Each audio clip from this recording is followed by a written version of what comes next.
You know, 30 years ago, I heard the term paradigm.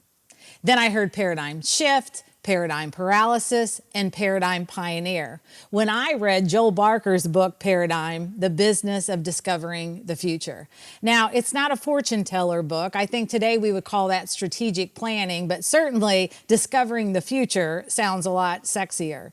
A paradigm, if you're not familiar with that term, is not a pair of dimes, so two coins, although that might help you remember the word as it did when I learned it 30 years ago. But a paradigm is the way we see things. It's like our lens. So the way I look at things or the way you look at things based on your environment or your exposure or perhaps your experience or beliefs or the culture in which you live or work. It can even depend on your personality type or maybe how stubborn you are or not.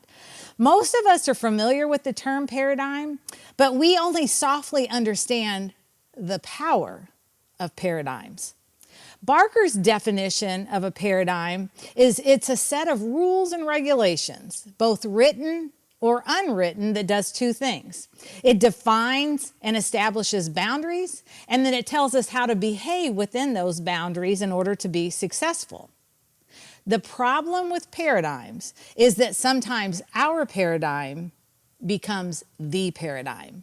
And that's what causes great risk, both to our to ourselves, to our family, to our children, to our companies, to our communities. And that could even be risky for our own nation. So in chapter 1 of Barker's book, the very first words that he penned, he told a very eye-opening, a very real, and a very scary story about Switzerland in 1968. You see, for decades, almost a century, the Swiss dominated the world in watchmaking. Anyone who wanted a good watch, an accurate watch, bought a Swiss watch. And they were constantly improving their game. In fact, it was the Swiss who invented the second hand and the minute hand. They were the ones that invented the gears and the bearings and the main springs, easy for me to say, on self-winding watches. They were always bringing their best game to the table. They were very similar to the Apple of today. By 1968, they enjoyed 65% of the world's market share and 80% of the world's profit. So a lot of people think, well, of course, if they have the most sales, they'll have the highest profit. But actually, that's not always the case. So they were in this sweet spot of selling the most and making the most money.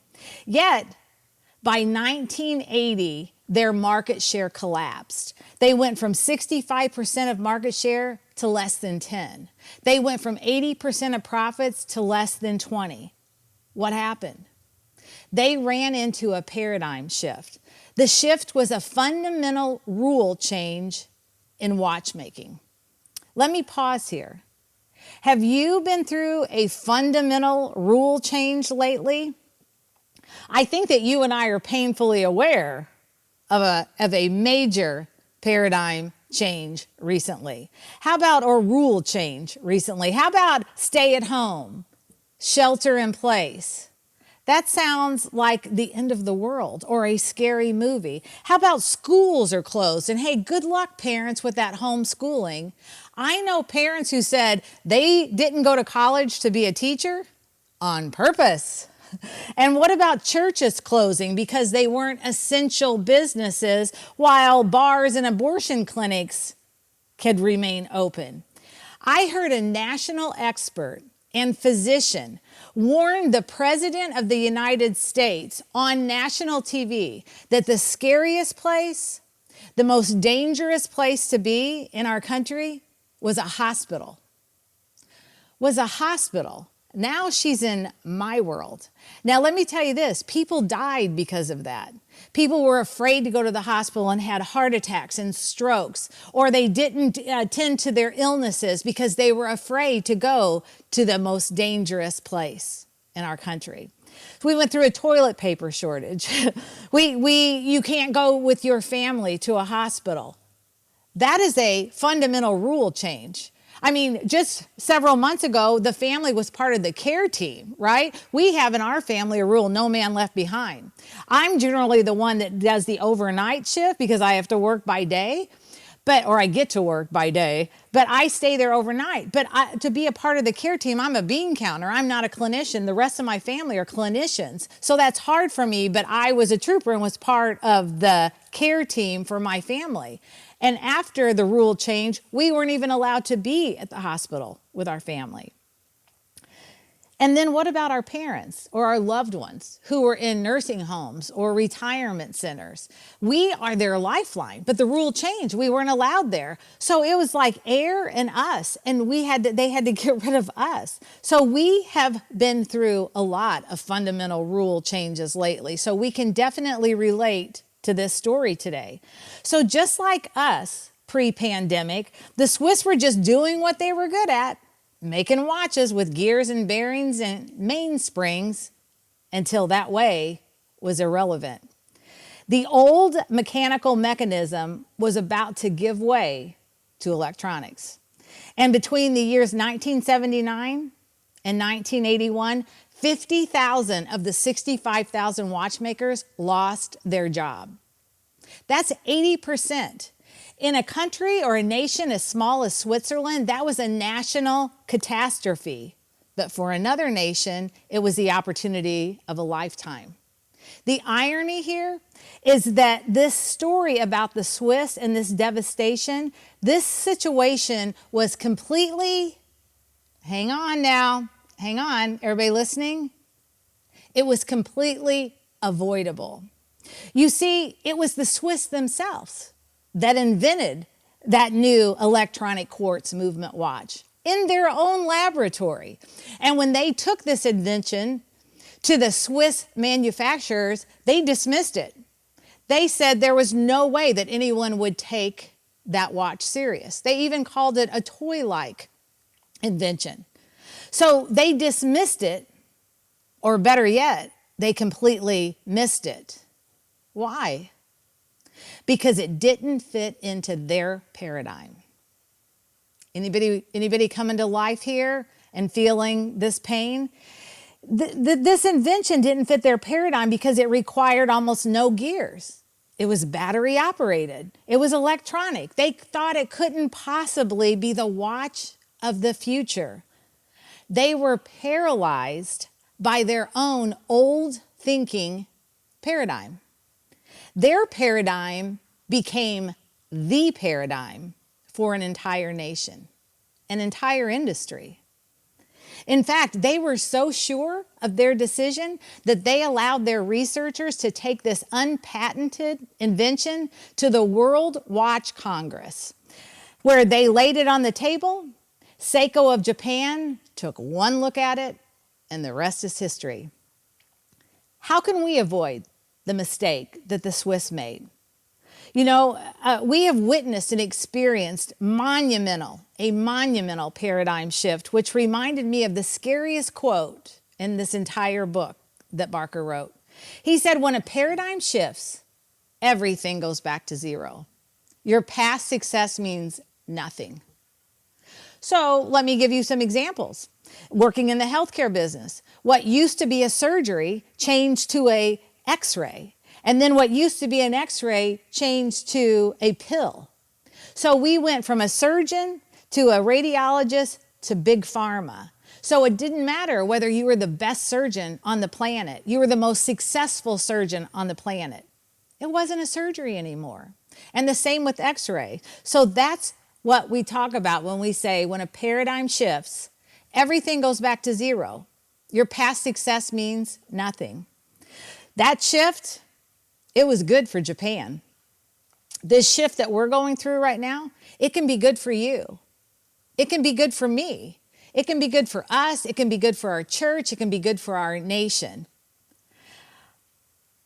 Since we can't avoid most earthly paradigm shifts, we certainly couldn't avoid the one that hit us recently. What we can do and what does matter is how we respond to it. What we do now. How we respond now. We can either become paralyzed or become pioneers. So how do we know if we're inflicted with paradigm paralysis? Well, take a look at some of these clues. Maybe you've heard them said. Maybe you've said them yourself or thought them. How about, that's impossible? We don't do things like that around here. We've always done it that way. I wish it were that easy. It's against policy. It's too radical of a change for us. We've tried something like that before and it didn't work. Hey, when you've been around here a little longer, you'll understand. No, you know what? I won't understand. And neither would you if you were able to take a step back and open up your view to see it through a different vantage point. I think Henry Ford did a great job describing paradigm paralysis when he said this: if I asked people what they wanted, they would have said faster horses, right? Because they were saddled with the transportation paradigm of it had to have 4 legs instead of 4 wheels. The fact is, we manage within a paradigm, but we lead between paradigms. So leaders are called paradigm pioneers. So there are paradigm settlers and there are paradigm pioneers. Settlers ask, is it safe out there? What's the new norm? What's it going to look like? The sky is falling, the sky is falling. Where pioneers say, of course it's safe out there, because it's the pioneers that take the risk. They go out early. They make the new safe. They make the new better. So a paradigm pioneer's battle cry is those who say it can't be done. You need to get out of the way of those that are doing it. And I know many of you, that's your battle cry too. When you want to make something happen, you're ready to shake it up and let's get going, but you've got a lot of people in your way. So way before the devastation of the Swiss in the 1980s or the destruction from the global pandemic of 2020, there were countless biblical stories, both disastrous and miraculous, about paradigm shifts. I mean, from the Old Testament stories, it was Adam who shifted the course for the entire human race, or Noah who became the only human a good human that God could find, who was positioned to survive a God-size shift on all humanity. It was God shifting the sea, making a way for Moses to lead out the Hebrew slaves out of Egypt. It was God orchestrating Joseph's shift from the pit to the palace. And it was God shifting Esther from poverty to royalty, positioning her to step in and save the nation. But best of all are the biblical shifts where God shifted from heaven. He came down to earth to save us. Jesus brought us the biggest shift by way of the best love story that ever existed. Jesus made up for all that was messed up. In a world where after a paradigm shifts, everything goes back to zero, our past success means nothing, Jesus flipped that shift principle right on its head. So instead of our past successes meaning nothing, he made it so that our past sins, our past mistakes, our past stupidity means nothing. Let me repeat that. Jesus' shift made a way for us in our sinful past. In fact, Psalms reminds us that he removes our sin as far as east is to the west. Now, a lot of people think, well, that's going to wrap around, so that's, definitely ends. It doesn't. He doesn't say from the east to the west around the planet Earth. He says from east to the west, so that's infinitely. That's how far away he removes our sins. So God gave us a Bible full of unshiftable promises. And I just want to share five of my go-to because I feel like it's relevant to this topic today.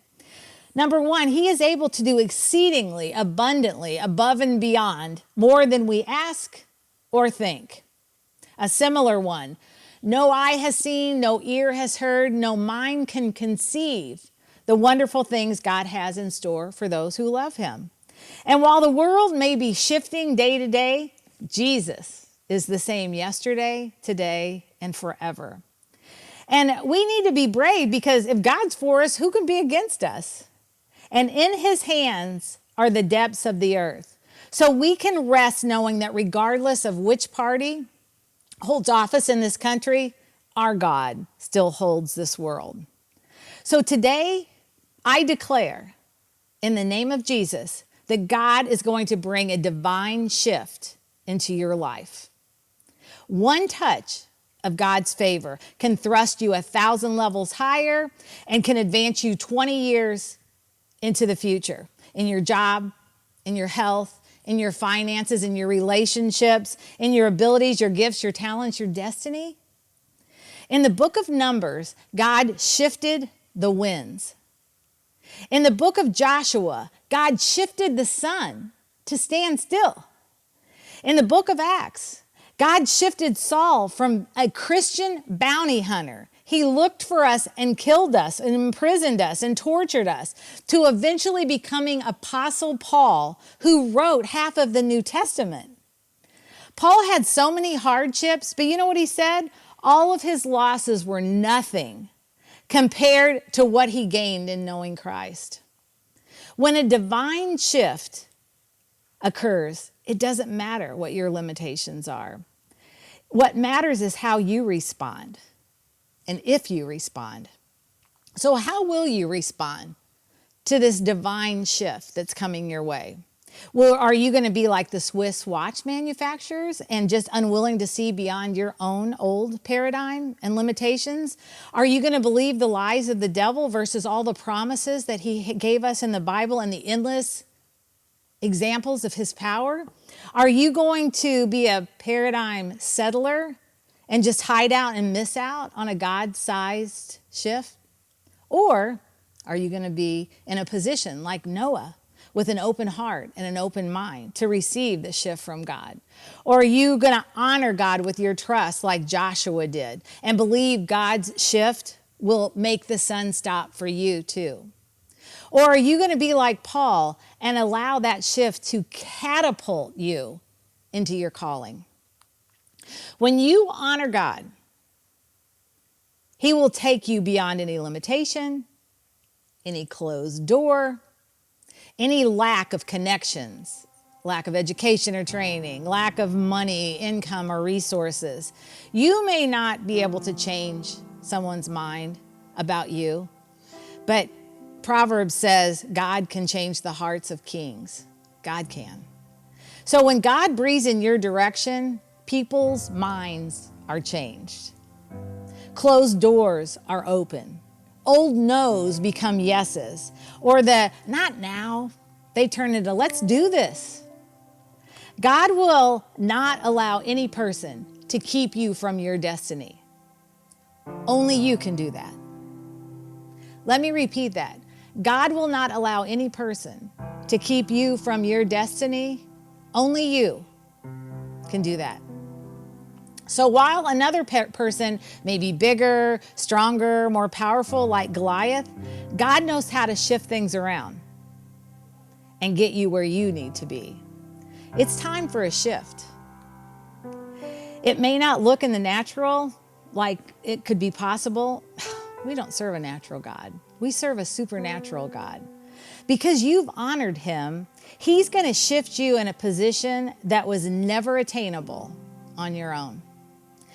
What should have taken 20 years to accomplish, God is going to shift for you in a second.